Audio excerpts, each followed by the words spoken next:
Good morning dear student, Vardhman e learning classes.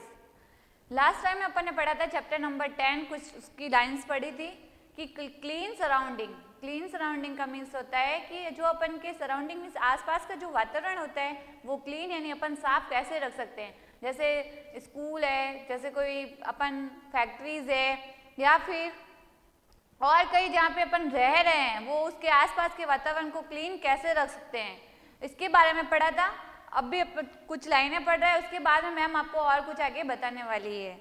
For healthy living our surrounding must be clean.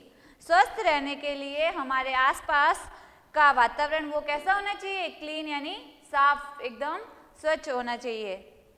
Next है, for this it is very important, यह बहुत महत्वपूर्ण है, to have a proper disposal system of waste and garbage. इसके लिए कचरे और कचरे का उचित निपटान प्रणाली होना बहुत जरूरी है।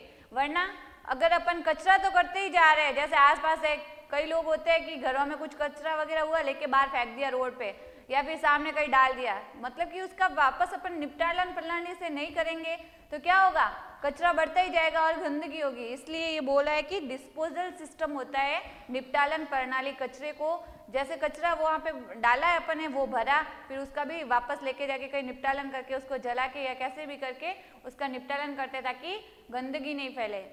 अब अपन आज टॉपिक है डिस्पोजल ऑफ सॉलिड वेस्टेज। इसका मतलब है कि जो ठोस कचरा होता है उसका निपटान कैसे करते हैं। जैसे कोई तो मतलब इसमें भी 2 टाइप्स के होते हैं। फर्स्ट होता है बायोडिग्रेडेबल वेस्टेज और सेकंड होता है नॉन बायोडिग्रेडेबल वेस्टेज। इसमें होता है कि बायोडिग्रेडेबल में ये होता है कि कोई भी वेस्टेज वगैरह होता है तो वो आसानी से घुल जाता है अपना आप, और जो दूसरा नॉन बायोडिग्रेडेबल होता है वो आसानी से घुल नहीं पाता है। तो इसके बारे में अभी मैम आपको पढ़ाएगी। पहले तो मैम स्टार्ट करवा रही है डिस्पोजल ऑफ सॉलिड वेस्टेज, जो ठोस कचरा होता है उसका निपटान कैसे करते हैं। तो फर्स्ट है, solid wastage are produce in the kitchen, office, toilets and factories. ये बोला है कि जो कचरा solid wastage are produce in the kitchen, office, toilets and factories. जो मतलब कि ठोस कचरा होता है उसका उत्पादन रसोई में कुछ सामान वगैरह लाते हैं तो उसका होता ही है, जैसे पॉलीथीन में सामान लाया या फिर और कुछ प्लास्टिक का वगैरह, मतलब कि सामान लाते हैं। और जो कचरे का उत्पादन होता है, कचरा कहाँ से आता है, रसोई में, कार्यालय ऑफिस में, और शौचालय यानी जो बाथरूम्स वगैरह होते हैं, और कारखानों में जो फैक्ट्रियाँ वगैरह होती है उसमें कचरे का क्या होता है, उत्पादन होता है, वहाँ से कचरा निकलता है। Proper disposal of solid wastage is very important, और ठोस कचरे का उचित निपटान करना बहुत महत्वपूर्ण है। अगर कचरा है जैसे फैक्ट्री से आया या फिर ऑफिस से आया, कार्यालय से आया या फिर रसोई घर से आया, अपन के पास पॉलीथीन वगैरह रसोई घर में जैसे कुछ सब्जियां भी होती है उसको भी काटते हैं, उसके ऊपर से जो उनका होता है कचरा वगैरह निकाल के, तो उनको अपन उचित अगर निपटान नहीं करेंगे तो क्या होगा, बाहर फेंकेंगे, बाहर भी तो गंदगी वगैरह होगी। तो उसके बारे में मैम आपको भी बता रही है कि जो डिस्पोजल ऑफ सॉलिड वेस्टेज है उसका निपटान करना बहुत जरूरी है, इंपॉर्टेंट है। प्रॉपर डिस्पोजल ऑफ सॉलिड, सही प्रकार से ठोस कचरे का उचित निपटान बहुत ही महत्वपूर्ण है। अब अपन आगे पढ़ेंगे। इसके 2 पॉइंट्स है। Biodegradable wastage. बायोडिग्रेडेबल वेस्टेज का मतलब होता है कि जो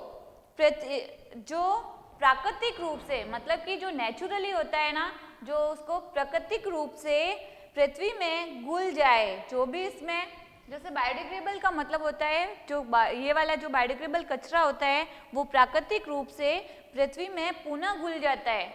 एग्जाम्पल क्या है कि जैसे अपन ने सब्जी का कचरा वगैरह है, जैसे सब्जी को अपन ने काटा वगैरह है, फ्रूट्स है या फिर वेजिटेबल्स है, उनका तो कचरा होता है, अपन क्या करते हैं उससे सब्जी काटी, जो कचरा होता है अगर अपन जमीन में भी डाल देना तो वो थोड़े दिन के बाद में घुल जाएगा, मतलब प्राकृतिक रूप से पुनः वापस पृथ्वी में मिल जाएगा,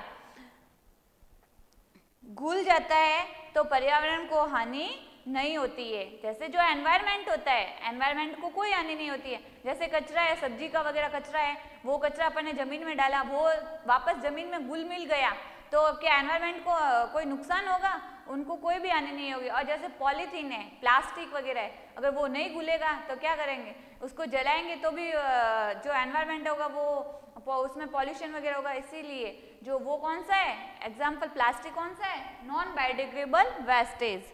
और नॉन बायोडिग्रेडेबल वेस्टेज का मतलब होता है कि जो प्राकृतिक प्रक्रियाओं के माध्यम से विघटित, यानी जलाने पर या कुछ भी करने पर या जमीन में गाड़ देने पर वो विघटित नहीं होते, जैसा है वो वैसे ही पड़ा रहेगा। लेकिन जो एनवायरनमेंट होता है उसमें लंबे समय के बाद में विघटित होता है, उसको बहुत टाइम लग जाता है। जबकि जो वेजिटेबल्स, फ्रूट्स वगैरह होते हैं वो तो थोड़े दिन के बाद में होते हैं, सड़ने स्टार्ट होते हैं, सड़ते हैं, सड़ने लगते हैं, सड़ने लगने के बाद में वो वापस पुनः पृथ्वी में मिल जाता है और वापस न्यू होते हैं। उससे मतलब कि वो भूमि में। और जो नॉन बायोडिग्रेडेबल वेस्टेज है वो क्या होता है? पॉलीथीन है, प्लास्टिक है, वो घुलता है नहीं, ऐसे ही पड़ा रहता है। और ऐसे पड़े रहने से क्या होता है? फिर बहुत लंबा टाइम लगता है एनवायरनमेंट में उसको विघटित होने में, घुलने में वगैरह में। Okay, thank you.